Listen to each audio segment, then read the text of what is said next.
సిరులు కురిపించే వరలక్ష్మి వ్రతం మహిళలకు ఎంతో ఆరాధ్య దైవమైన వరలక్ష్మి మాత. మెదక్ జిల్లా రామాయణంపేట పట్టణంలోని ఆర్య వైశ్య భవన్లో విశ్వ హిందూ పరిషత్ మాతృశక్తి ఆధ్వర్యంలో శ్రావణ మాసంలో నిష్ఠతో హిందువులు పవిత్రంగా నిర్వహించే అటువంటి వరలక్ష్మి వ్రతాన్ని కుంకుమ పూజ కార్యక్రమాన్ని మహిళలు ఘనంగా నిర్వహించారు.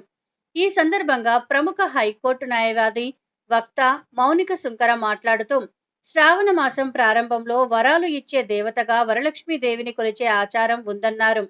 వరలక్ష్మీ దేవిని పూజిస్తే అష్టలక్ష్ములను పూజించినట్లే.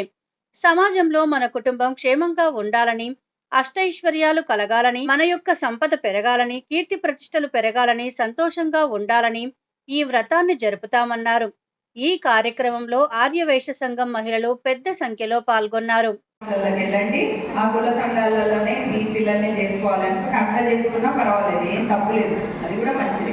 అందులో ఏం చెప్పానంటే వాళ్ళ కాస్త తక్కువది వీళ్ళ కాస్త ఎక్కువది లాంటి మీ చెప్పు మాట పిల్లల ముందు మాట్లాడకండి. మీ కులంలోనే కావాలి అంటే కుల సంఘాలలోకి వెళ్ళండి. కుల సంఘాలతో కలిసి ఉంటే మనకి ఏంటంటే ఒక పెద్ద ఫ్యామిలీ వస్తుంది. ఎందుకంటే మనందరూ ఇప్పుడు నేను కాలేజ్ ఉన్నప్పుడు మా అమ్మాయి చెప్తుంటే, నేను కాలేజ్ ఉన్నప్పుడు అప్పుడు తెలంగాణ ఆంధ్ర కలిసి ఉంటే ఆయన కాలేజ్లో వేరే అబ్బాయిని పెళ్లి ఇష్టపడతానేమో అని ఆంధ్ర అబ్బాయిని పెళ్లి చేసుకుంటే బతుకమ్మ ఉండదు వాళ్ళకని చెప్పింది. మా నాకు మస్తు భయమైంది, నాకు బతుకమ్మ అంటే మస్తు ఇష్టం. క్లాస్ ఎవరైనా అబ్బాయి ఇష్టపడుతున్నాడు మాట్లాడుతున్నాడు అంటే ఇది ఎవరు అని అడిగేది. ఆంధ్ర అమ్మ మీద బతుకమ్మ ఉండదు అని దూరం ఉండేది.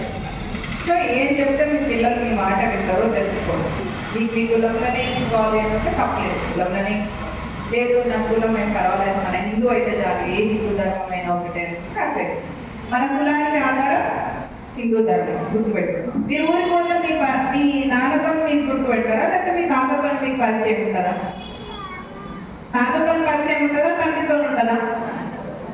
ఫలానా వాళ్ళ మనవడు, ఫలానా వాళ్ళ మనవరాలు అంటారా? వీళ్ళ కొడుకు వాళ్ళ కొడుకు అంటే తెలుస్తుందా? తెలియదు. ఎందుకంటే తండ్రి స్థాయి చిన్న ఉంటుంది, తాత స్థాయి పెద్ద. అట్లనే మన కులం స్థాయి చిన్న ఉంటుంది, మన ధర్మం స్థాయి పెద్దది.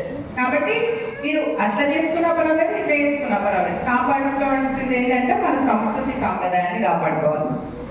మన ఋషుల నుంచి మనకు వచ్చిన ఈ వీటన్నిటిని కాపాడుకోవాల్సిన బాధ్యత మన పైన, ముఖ్యంగా మహిళల పైన. నేను యూజువల్లీ ప్రోగ్రామ్స్ పోను, కానీ ఇక్కడ అందరు మహిళలు అని చెప్పి అన్నవాళ్ళు చెప్తే మహిళలు అయితే ఖచ్చితంగా వస్తాను.